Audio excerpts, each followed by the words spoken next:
सरकार के कब्जे में आई दिल्ली वक्फ बोर्ड की 123 संपत्ति, छिन गया बोर्ड का मालिकाना हक। मनमानी का वक्फ बोर्ड को भुगतना पड़ा खामियाजा, दिल्ली हाईकोर्ट का जवाब नहीं देने की मिली सजा।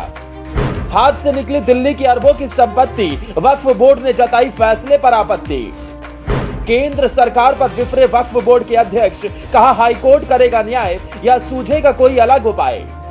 कहते हैं ना कि कोर्ट के आदेश को दरकिनार नहीं करना चाहिए, वरना ये मनमानी महंगी पड़ सकती है। कुछ ऐसा ही हुआ वक्फ बोर्ड के साथ। दरअसल केंद्रीय आवास एवं शहरी मामलों के मंत्रालय ने दिल्ली वक्फ बोर्ड की 123 संपत्तियों को अपने कब्जे में लेने का फैसला किया। दरअसल दिल्ली में सबसे बेशकीमती अरबों खरबों की संपत्ति दिल्ली वक्फ बोर्ड के हाथों से अब निकल चुकी है। इसको लेकर अब अर्बन डेवलपमेंट मंत्रालय ने दिल्ली वक्फ बोर्ड को ऑर्डर भेजा है। अब आप ये सोचेंगे कि आखिर ऐसा क्यों हुआ है। ऐसा इसलिए हुआ क्योंकि दिल्ली वक्फ बोर्ड ने दिल्ली हाईकोर्ट द्वारा बनाए गए 2 सदस्य पैनल के सामने अपना पक्ष कई मौके देने के बाद भी नहीं रखा। मंत्रालय द्वारा भेजे गए ऑर्डर में कहा गया कि अब तक 123 प्रॉपर्टी पर उनका कोई इंटरेस्ट सामने नहीं था।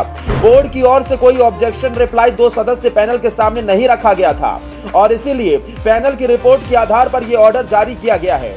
अब आप सोचेंगे कि दिल्ली की वक्फ बोर्ड की ऐसी कौन कौन सी संपत्तियां हैं जो अब सरकार के कब्जे में आ गई है। तो हम आपको बता दें कि बोर्ड की 123 संपत्तियों में संसद मार्ग, इंडिया गेट की मस्जिदें, कब्रिस्तान और कई दरगाहें शामिल हैं। संपत्तियां Connaught place, Ashoka road, Mathura road समेत राष्ट्रीय राजधानी दिल्ली की अन्य प्राइम लोकेशनों पर है। इसमें इन 123 प्रॉपर्टी का मालिकाना हक यूपीए सरकार ने वक्फ बोर्ड को दिया था। 2014 में लोकसभा के चुनाव हुए थे। उस वक्त तत्कालीन मुख्य चुनाव आयुक्त ने 4 मार्च 2014 को आम चुनावों की घोषणा की थी। इससे ठीक एक दिन पहले 4 मार्च 2014 को केंद्र की मनमोहन सिंह की कैबिनेट ने दिल्ली की 1-2 नहीं बल्कि पूरे 123 संपत्तियों को दिल्ली वक्फ बोर्ड को देने के प्रस्ताव को मंजूरी दी थी ताकि लोकसभा चुनाव में इसका भरपूर फायदा कांग्रेस को मिल सके। हालांकि इसके बाद क्या हुआ ये किसी से भी छिपा नहीं है, जिसे बीजेपी आज भी इसे वोट बैंक के लिए मुस्लिम तुष्टीकरण का प्रत्यक्ष प्रमाण के तौर पर पेश करती है। इसके खिलाफ हिंदू संगठन कोर्ट गए थे।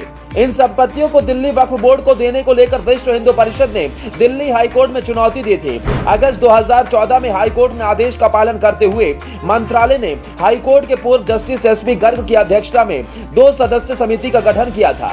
इस समिति ने ही दिल्ली वक्फ बोर्ड के सभी हितधारकों और प्रभावितों के पक्ष को सुनते हुए रिपोर्ट जारी की है। लुटियंस जोन की कई मस्जिदों पर भी मंत्रालय ने नोटिस चस्पा किए हैं। ये मस्जिदें भी 123 प्रॉपर्टी में आती हैं। वहीं अब इस फैसले के बाद इसका विरोध भी तेज हो चुका है। वक्फ बोर्ड के अध्यक्ष और आम आदमी पार्टी के विधायक अमानतुल्लाह खान ने केंद्र के इस कदम पर तीखी प्रतिक्रिया दी। उन्होंने ट्वीट कर लिखा है कि वो केंद्र सरकार को वक्फ संपत्ति का अधिग्रहण नहीं करने देंगे।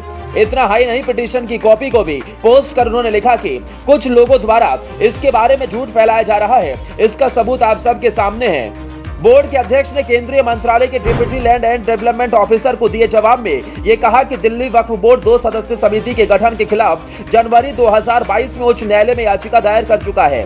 मुस्लिम समुदाय इन 123 संपत्तियों को उपयोग कर रहा है। दिल्ली वक्फ बोर्ड की तरफ से नियुक्त प्रबंध समिति या मुतवल्ली इन संपत्तियों की देखरेख करते हैं। अब वक्फ बोर्ड की संपत्तियों को लेकर छिड़े घमासान में जीत किसकी होगी ये देखना बेहद दिलचस्प होगा।